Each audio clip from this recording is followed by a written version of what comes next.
So my class was just talking about the first fundamental theorem of calculus and how in the previous lesson we learned that the first fundamental theorem of calculus allowed us to evaluate integrals precisely or exactly, to evaluate definite integrals, in other words using antiderivatives. So in this second video we're going to explore the fundamental theorem of calculus. We're going to look at part 1 a little bit more and then we're going to get to part 2. So let's go ahead and have a look at this problem.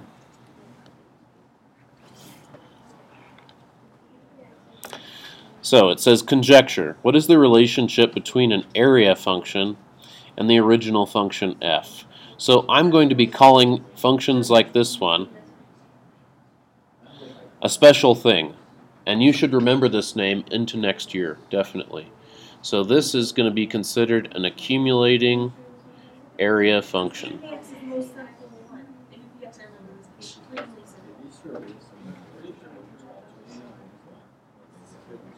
Okay, so this first example, we're going to be accumulating area underneath the function 5 from 0 to some unspecified terminus or ending point.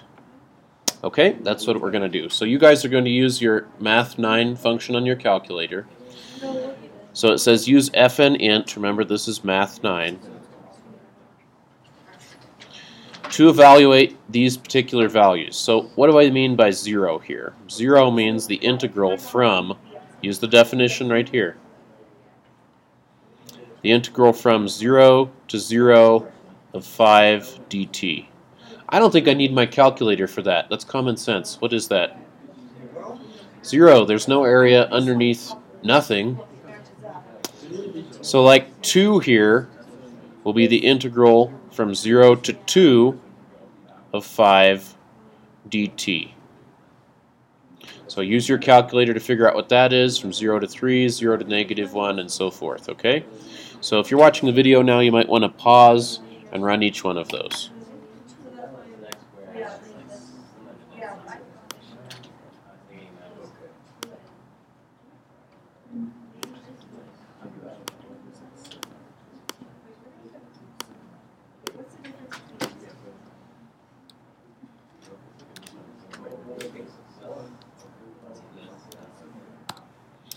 So I got 5.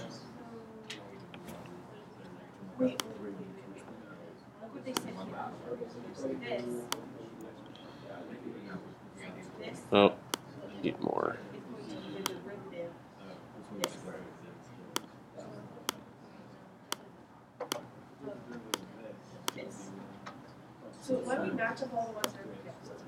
I got 15, etc. So you can see some of those values. You guys are going to tell me the rest, right? So 0, I got what for this one? Let me erase here for a moment.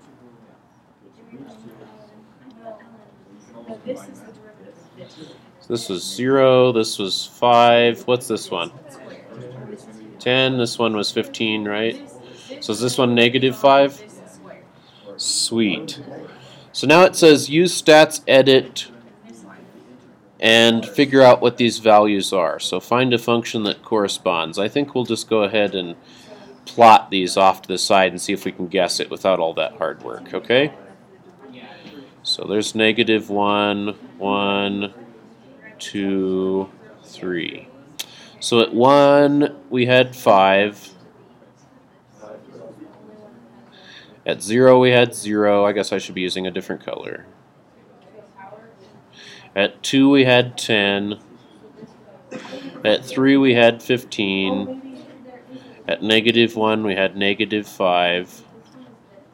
So what they wanted you to do in parts B and C was use your calculator's list to decide this function. What is this function? It's a line, right? Pretending mine actually connects. Then that line has an intercept of 0 and a slope of 5. So what we're trying to do here is multifold. Number 1, Katie, bring it down a little, thank you. Number 1, we're trying to investigate the relationship between area and antiderivatives. I think we already kind of saw that last part with the fundamental theorem part 1. We're also thinking about accumulating the area from 0 to some spot and starting to think about a new way to represent a function. Those are two really important things to kind of bring together for ourselves. Where does 5x really come from last week? Can you guys remind me? How would you do this problem? I showed you how to do it. That was what the whole last assignment that you just graded was all about. How do you do this problem? The first fundamental theorem of Calc says, how do you do that? What's the antiderivative of 5? 5x. And then you evaluate. Not 5x for this one.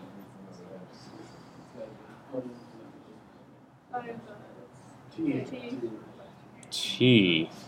Evaluated from 0 to x, which means 5x, where x is plugged into the t, minus 5 times 0, which simplifies to, hey, that's what we just found out experimentally.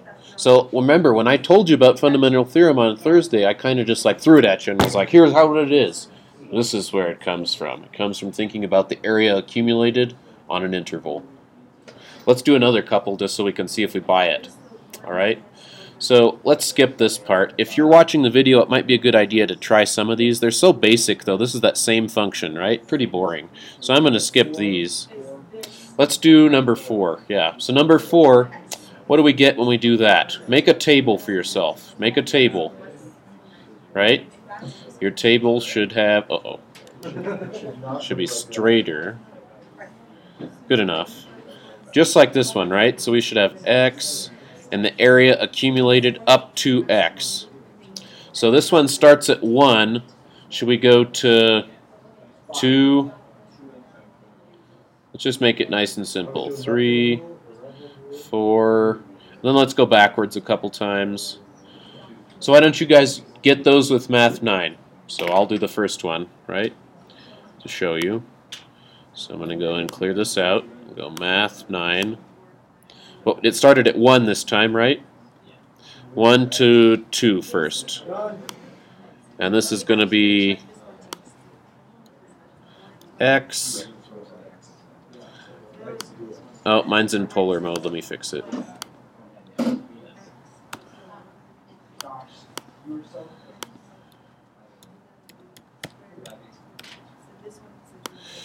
There we go. Okay, so I got 1.5. You guys are going to compute those other ones for me, right? I guess I'll do one more. 1, 2, 3 of x dx. Notice, you can use x in place of t here. It's just key that you use the notation correctly. So I got 1.5 and 4. Can you guys tell me the rest? What do you get for 4? 7.5. 7.5, thank you. Negative 1 is 0. Okay. And negative 2 is 1.5. 1.5.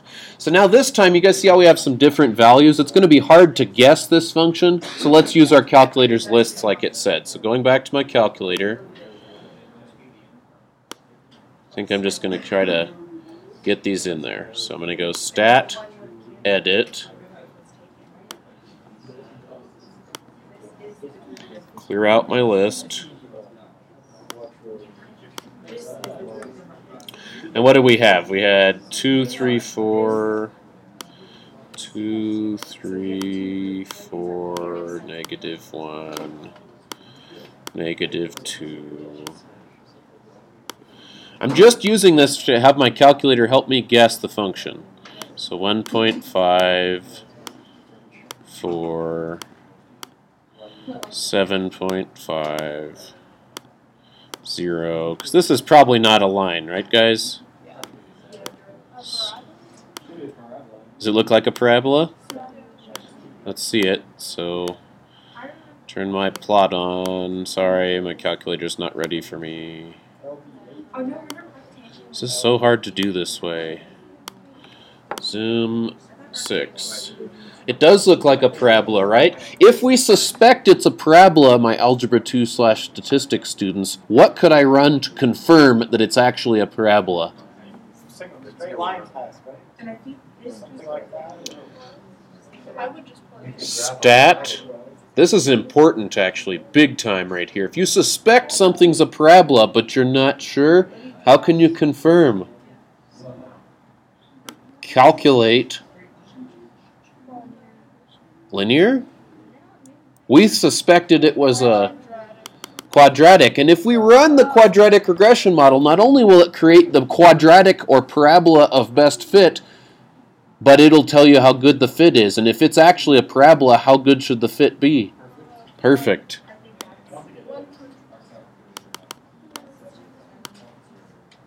Oh, my diagnostics aren't on. Hold on. My R is not on. Trying it again. Oh, man. You can keep them. The key I made really fast. Did you take it? Yes. Okay, good. Thank you. Is it perfect or not, ladies and gents? How do you know? Because R squared is 1. Because R squared is 1 or 100%, right? And it also tells you the parabola. What is the parabola according to that? It says it right here. It's 0.5 x squared minus 0.5 with no x. You guys get me? Let's see if that makes sense. So from this, just from using patterns, we supposedly have this. Right? Let's do it the way that we learned last time, which is the nice way with the theorem. So here we go. If you integrate that, what do you get? The integral of t is...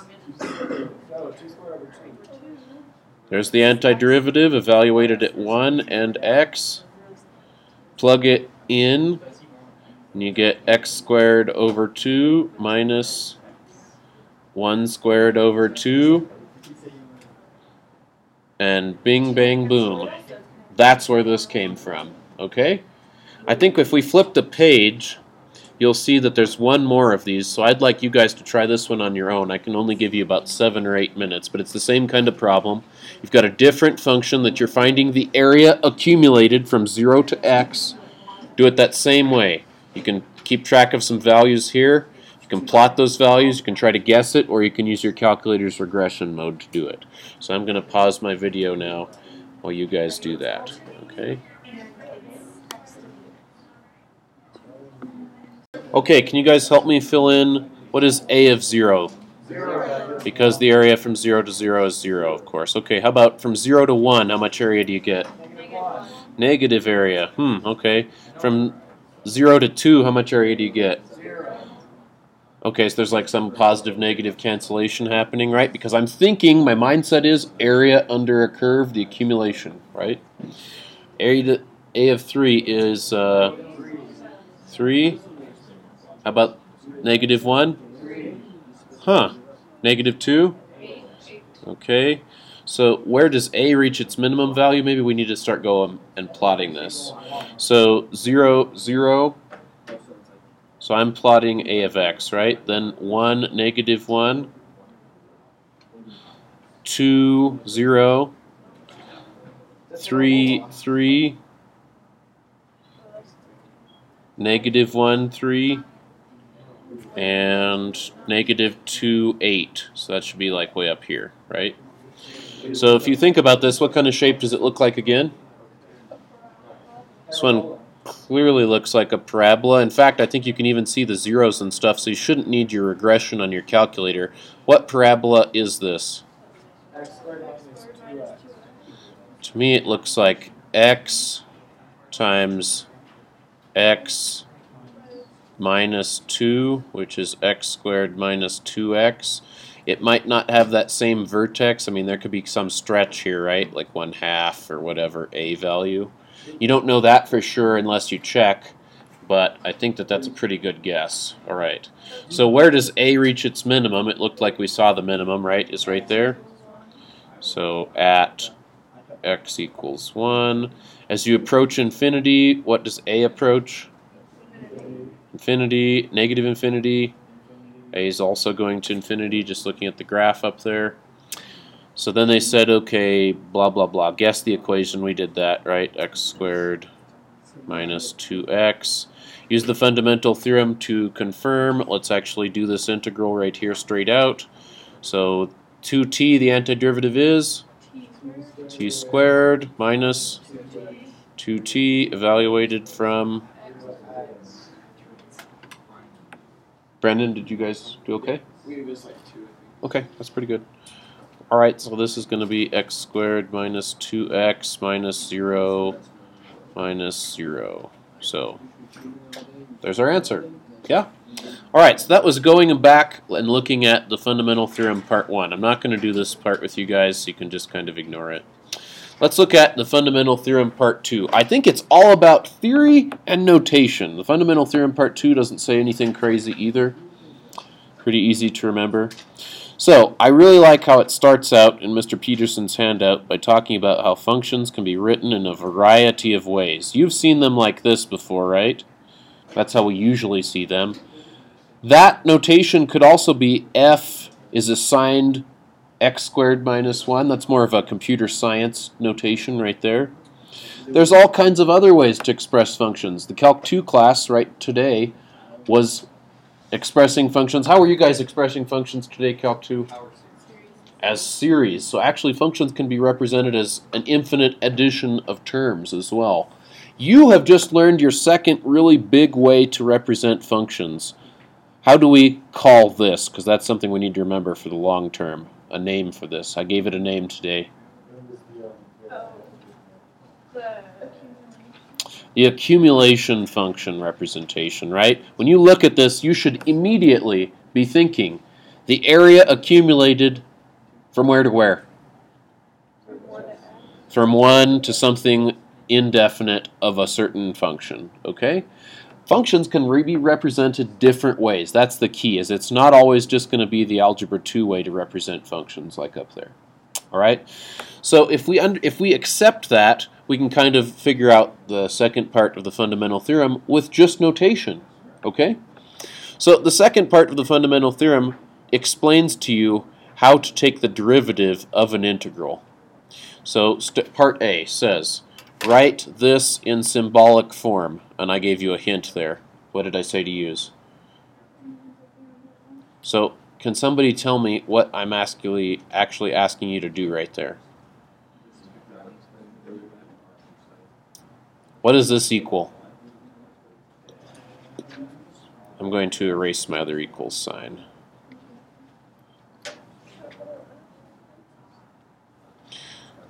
We just did it a bunch of times. Not F. Well, tell me what kind of F. Capital F. There we go. The antiderivative of B minus the antiderivative of A. Or top minus bottom, right? That's another way to represent that. That's where it came from, the fundamental theorem part 1. Okay? So now it says, if you want to really... If you really want to take the derivative of that thing, just do it. So, in other words, now I can put d dx of another way to think about that same thing. If you guys get me. So now let's just do it. How do we take the derivative of something that's subtracted? Don't you just take the derivatives and distribute the derivative? Like this? If this was multiplied or divided, what would you have to do? What if it was multiplied? What if it said times right here? You'd have to do the product rule. If it was divided, you'd have to do the quotient rule. But this is simpler than that. It just says this. And what's the derivative of the antiderivative? The function. This same function. I'm using small f for a reason. What's the derivative of this?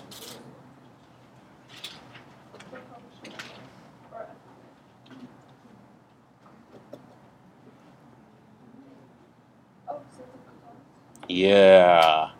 A was a constant. We're assuming that this number is like 1 or 2 or pi or the square root of 73. It's a constant. So if you take the derivative and you put A into the antiderivative, this whole thing will be constant. And what's the derivative of any constant? There we go. There's only one little catch here that you've got to be a little careful about, and that is don't forget about the chain rule. That'll sneak in. So let's do a couple problems and we'll call it a day. Okay, so I'm going to go a little bit quickly on these because we've only got like 6 minutes, but that's the idea. Second fundamental theorem just says, very easily, it says to take the derivative of an integral, just cancel stuff out and watch out for the chain rule. Okay, so let's write that big. Watch out for chain rule. Can't emphasize that enough. And that's for all kinds of things in calculus and other math classes. So, how do I do this first one down here? And this should make sense. The derivative and the integral, they're like inverse operations. They're inverse operators. That's what the second fundamental theorem tells you, is that they're inverse operators. They cancel out. So you can think of it just by doing this. Except, where do I put this x? In for t. Because remember, this whole thing is a function, and that's where you put the input of that kind of function. Instead of like Algebra 2, where it says f of x, and you guys are used to thinking about this being the input and putting it in the different x spots, now the input is where? It's right there, okay? So, derivative cancels integral, so we get square root 2 plus cosine, plug it in. Is there any chain rule to worry about on this one? No. Because what's the derivative of x?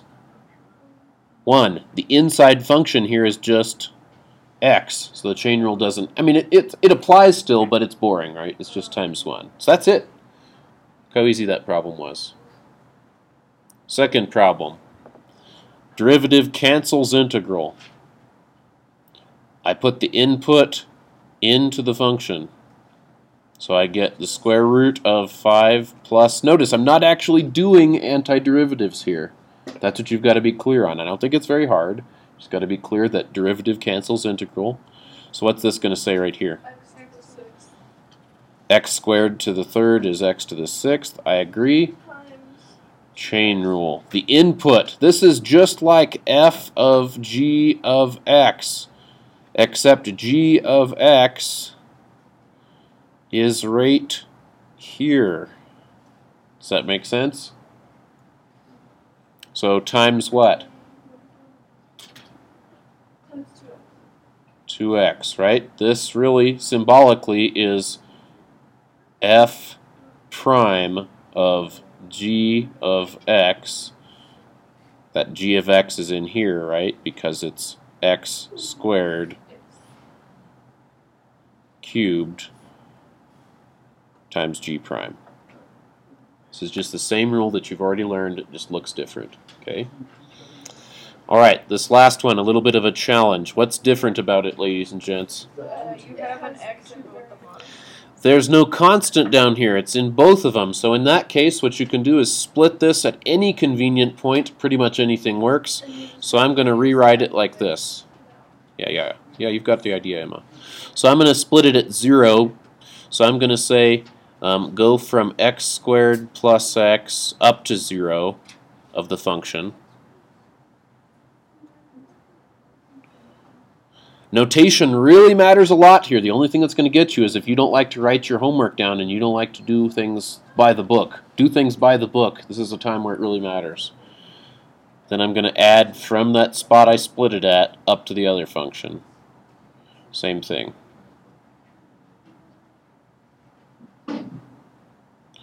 Not dx, dt, right? That really matters here a lot.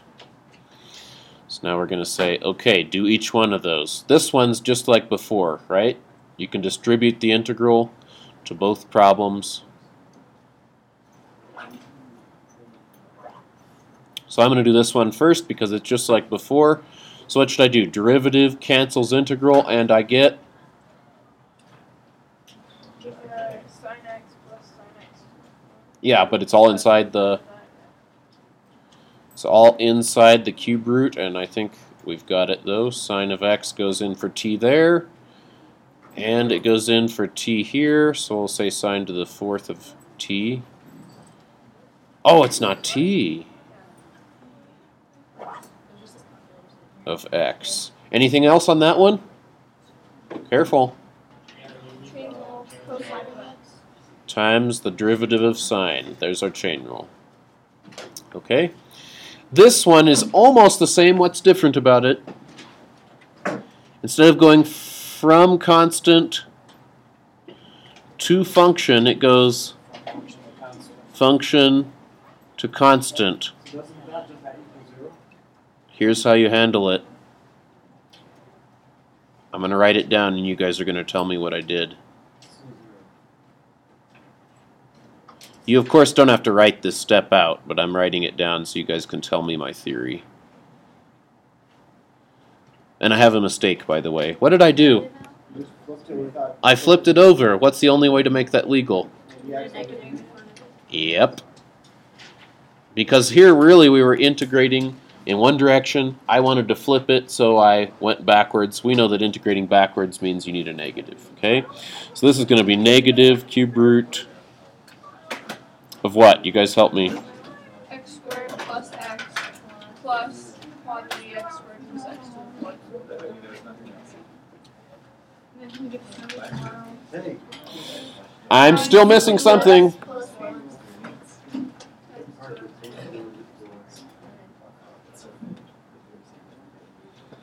So it's really ugly on that problem, but that's about as hard as we could possibly make this, right? So I think you'll find that this assignment is, again, pretty easy if you're careful about your notation and you do things by the book. I'll see you next time. Adios. Here's